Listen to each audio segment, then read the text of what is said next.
Breaking news! Cleveland just made a move that has fans divided, analysts perplexed, and league officials scratching their heads because it's not every day you get one of college football's most talked about quarterbacks for a steal. And no, we're not talking about a top 5 pick, a trade, or a bidding war. We're talking about Shedeur Sanders. Yes, that guy, Shedeur Sanders, signing with the Browns after being selected 144th overall in the 5th round of the NFL draft. Let's break down everything that happened on Monday. But before we go any further, hit the like button if you think Coach Kevin Stefanski is hungry for a Super Bowl run. Subscribe to the channel now so you don't miss any of the latest updates. Let's get straight to the point. Just a few months ago, NFL Twitter, media commentators, and a sizable portion of draft analysts were rooting for Sanders to be selected 2nd overall. Had Cleveland done that, we'd be looking at a 4-year deal worth more than $46 million. But what actually happened? Andrew Berry waited, read the scoreboard, and pulled the trigger at the end, saving the franchise more than $42 million in the process. This isn't just a cost-saving move. It's a masterclass in salary cap management, and it worked. The Browns got a quarterback their fans are excited about and kept their first-round draft pick to secure a key piece on the defensive line. But don't mistake this signing as merely a financial win. The interest in Shedeur is massive, and not just because of who his dad is. He's a natural leader, a quarterback with poise, marketability, and upside. His rookie contract? Set at $4.66 million over 4 years. His jersey? Already top 5 in sales across the NFL. And off the field? He's stacked with endorsements. This isn't just a QB signing, it's a cultural shift in the Browns locker room. Sanders brings attention, belief, and maybe even a little bit of swagger this franchise hasn't seen in years. Still, let's get real for a second. Does all this hype mean he's starting week 1? Not so fast. The Browns quarterback room is one of the most chaotic and fascinating in the league right now. Kenny Pickett, Joe Flacco, Dillon Gabriel, and now Sanders. That's 4 different styles, for different stories, and only one starting job. Mary Kay Cabot recently reported that Pickett is expected to be QB1 going into OTAs. And while that's the plan for now, it's not exactly written in stone. Pickett might get the first-team reps, but both Sanders and Gabriel are lurking, and with Flacco's experience sitting in the back pocket, the Browns have options. Real ones. And here's where things get strategic. Because this isn't just a battle for snaps, it's an evaluation from every angle. The Browns already know what they have in Flacco. He doesn't need OTAs to build chemistry. Remember what he did last season? He stepped off the couch and nearly rewrote the Browns' Christmas Eve playbook with Amari Cooper. That connection? Instant. So Cleveland doesn't need to test that again in May. What they need to do is figure out if Pickett, Gabriel, or Sanders can give them more. That's why they're starting with Pickett. It's his job to lose. But the moment he hesitates, Sanders and Gabriel are going to be right there waiting. During rookie minicamp, Gabriel reportedly got more looks with the first team. Now, let's be clear, there is no true first team in rookie minicamp. That's a collection of rookies and camp invites, not the actual NFL starters. But it was enough to raise some eyebrows,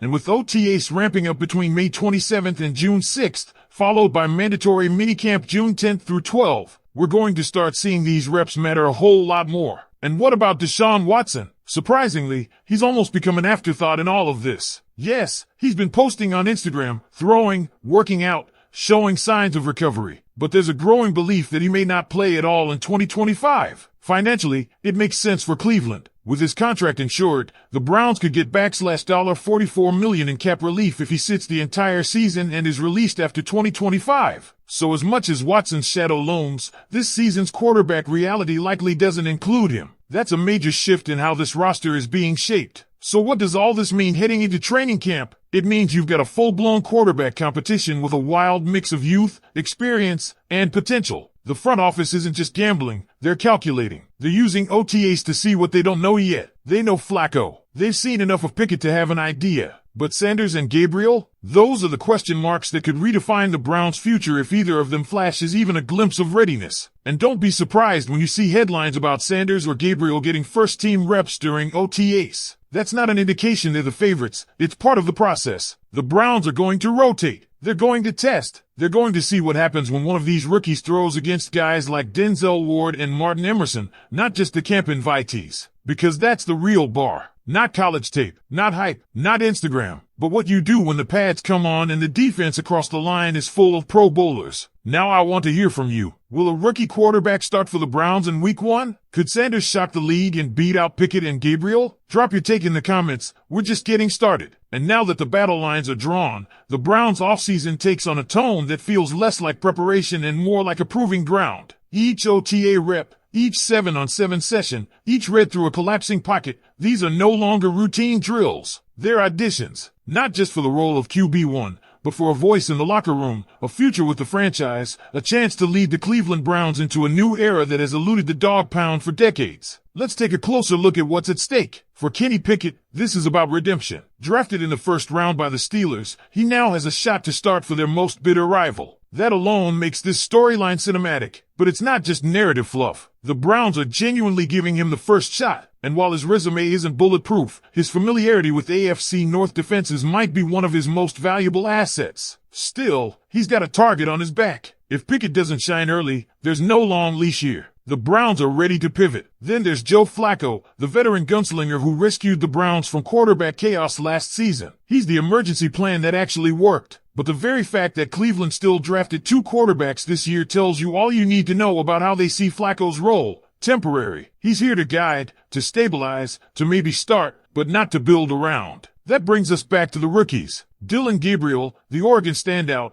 might not have been the flashy name leading up to the draft, but evaluators who know quarterback play see something different. ESPN's Dan Orlovsky even likened him to Tua Tagovailoa. Accuracy, timing, left-handed release, and ball distribution, those traits are Gabriel's bread and butter. And the Browns saw enough to draft him ahead of Sanders. That alone says they believe he has potential to not just play, but to possibly lead this team. And then, of course, there's Shedeur Sanders. With his college pedigree, NFL bloodline, and marketable personality, he's already drawn more attention than most rookies ever do. But attention doesn't win games. What matters now is how he handles the complexity of an NFL offense, how he responds when the pocket collapses, and how fast he can build chemistry with the likes of Amari Cooper, Elijah Moore, and David Njoku. It's clear the Browns want to give both rookies a chance to swim in deep water. That's why you'll see rotation. That's why you'll hear reports about Sanders or Gabriel getting time with the first-team offense. It's not just window dressing, it's evaluation. If either one steps up in OTAs, it could change the entire trajectory of training camp. One X factor we haven't talked much about yet, the schedule. Week 1 is against the Cincinnati Bengals, a division game. No margin for error. And if you're Kevin Stefanski, the decision isn't just about who looks the best in May or June. It's about who gives you the best shot at beating a team loaded with firepower from day one. That pressure alone might tilt things toward Flacco, who's been there, who's done it. But that doesn't mean the rookies are out of the race. It just means they have to dominate, not just impress, to steal the job early. And there's more to come. Minicamp looms in June. Preseason battles will follow in August. By the time we reach kickoff in September, the narrative may have shifted entirely. Maybe Pickett silences the doubt. Maybe Sanders catches fire. Maybe Gabriel takes control. But one thing's for sure, the Browns have given themselves options, and for once, they're not boxed into one bad contract or one broken plan. They've opened the door to a quarterback future that could finally be sustainable. That's why this moment matters. It's not just about who's throwing the passes in week 1. It's about what kind of team the Browns want to be. Strategic, competitive, flexible, ready to adapt. Whether that starts with Sanders, Gabriel, Pickett, or Flacco, it's all going to play out in the coming weeks, and you'll want to watch every snap, every rep, every throw. Now I need to hear from you, asterisk for real this time, asterisk who do you think should be QB1 come week 1 against the Bengals? Are you rolling with the proven vet in Flacco, banking on the redemption arc of Pickett, or are you buying into the rookie hype with Sanders or Gabriel? Drop your full take in the comments.